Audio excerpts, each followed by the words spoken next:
আসসালামু আলাইকুম ওয়া রাহমাতুল্লাহি ওয়া বারাকাতুহু। প্রত্যেককে জানায় আন্তরিক শুভেচ্ছা এবং অভিনন্দন। আপনারা প্রত্যেকেই থাম্বনেলে লেখা দেখতে পেয়েছেন। আমি এই বিষয় নিয়ে একটু আলোচনা করব। আপনারা প্রত্যেকে ভিডিওটা প্রথম থেকে নিয়ে শেষ পর্যন্ত অবশ্যই আপনারা শুনবেন।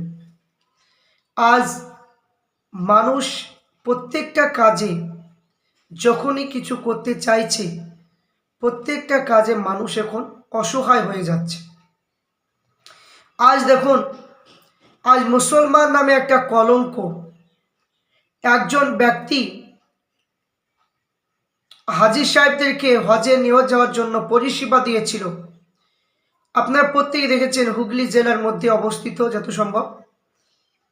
তো আপনার কোটি কোটি টাকা গরিব মানুষ, কিছু মানুষ টাকা জমিয়েছিল হজ করার জন্য, উমরা হজে যাওয়ার জন্য।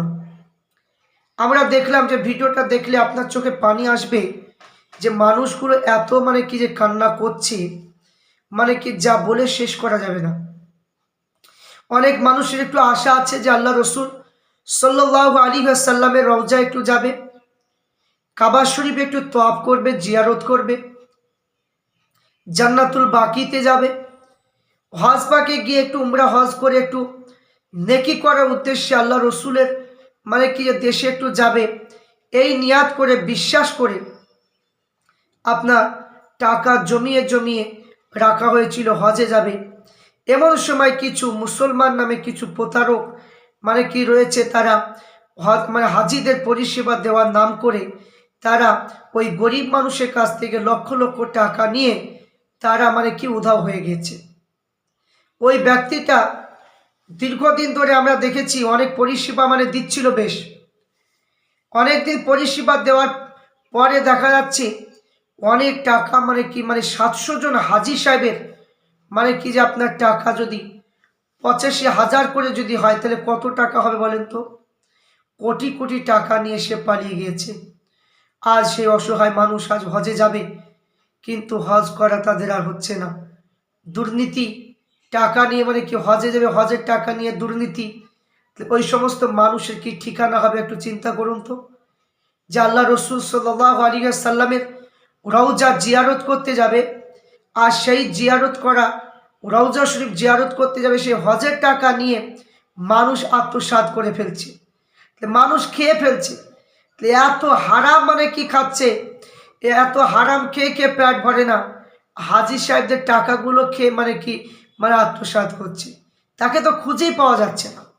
এই জন্য দেখতে পাওয়া যাচ্ছে অনেক জায়গায় কি ছোট ছোট কি দোকান খুলে কি হাজী সাহেব থেকে হজে নিয়ে যাওয়ার জন্য সুব্যবস্থা করছে। অনেক জায়গায় আমরা দেখতে পাই। আমি বলবো যে ওই সমস্ত মানুষগুলোকে আর বিশ্বাস করবেন না, কারণ এরা যেমন প্রতারণা করছে। এই যে 700 জন নিরীহ ব্যক্তি, এরা একটু আশা করেছিল হজ পাকে যাবে, কিন্তু এদের টাকাগুলো নিয়ে পালিয়ে গেছে, এমন দেশে পালিয়ে গেছে খুঁজেই পাওয়া যাচ্ছে না। তো দেখা যাচ্ছে তারা কি থানায় এফআইআর করেছে, যে যারা কি ওখানে অফিসে যে সমস্ত মানুষগুলো কাজ করত, একজন ব্যক্তিকে ধরা হয়েছে। সে হাউমাউ করে কাঁদছে যে আমি এত টাকা কোথায় থেকে শোধ করব, কারণ অনেক টাকার ব্যাপার। তো জমি জায়গা কি তাকে বিক্রি করে দিয়েও শোধ করতে পারে, কোটি কোটি টাকার ব্যাপার। যে হচ্ছে মেন, যে হাজিদের কি নিয়ে যাওয়ার জন্য, হজে কি নিয়ে যাওয়ার জন্য যে পরিকল্পনা করে অফিস খুলেছিল, মেন যে মাথা, সে কিন্তু টাকাগুলো নিয়ে চম্পট কোন দেশে পালিয়ে গেছে, খুঁজে খুঁজেই পাওয়া যাচ্ছে না। তা আমি প্রত্যেককে বলবো, যারা উমরা হজ করার জন্য নিয়াত করছেন বা উমরা হজ করার জন্য যারা হয়তো যাওয়া পরিকল্পনা করছেন, আমি প্রত্যেককে অনুরোধ করব, যে সমস্ত পরিষেবাগুলো বাহির হয়েছে বিভিন্ন জায়গাতে, যে আমরা হাজিদের জন্য আমরা কি বিভিন্ন জায়গা থেকে আমরা কি মক্কা মদিনায় নিয়ে যাব অল্প পয়সায়, কোনো চিন্তা নেই, আমার তো অমুক জায়গায় অফিস আছে। আমি প্রত্যেককে বলবো যে ওই সমস্ত দালালদের হাতে পড়ে যাবেন না, কারণ যদি দালালদের হাতে যদি পড়ে যান, তাহলে আপনার টাকা তো কি যাবে, হজ করা আপনার জন্য আর হবে না।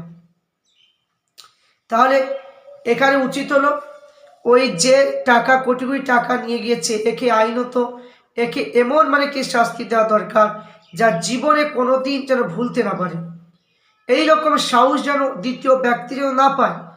কারণ আল্লাহ রসুলের রওজা শরীফ, মদিনা শরীফ, মক্কা শরীফ যাবে, তা সেই টাকা যদি দুর্নীতি করে তাহলে সে কি কেমন মানুষ একটু চিন্তা করে। তো মুসলমান নামে একটা কলঙ্ক, মুসলমান একটা দুর্নাম করার জন্য এটা করলেন, এটা উচিত হলো না।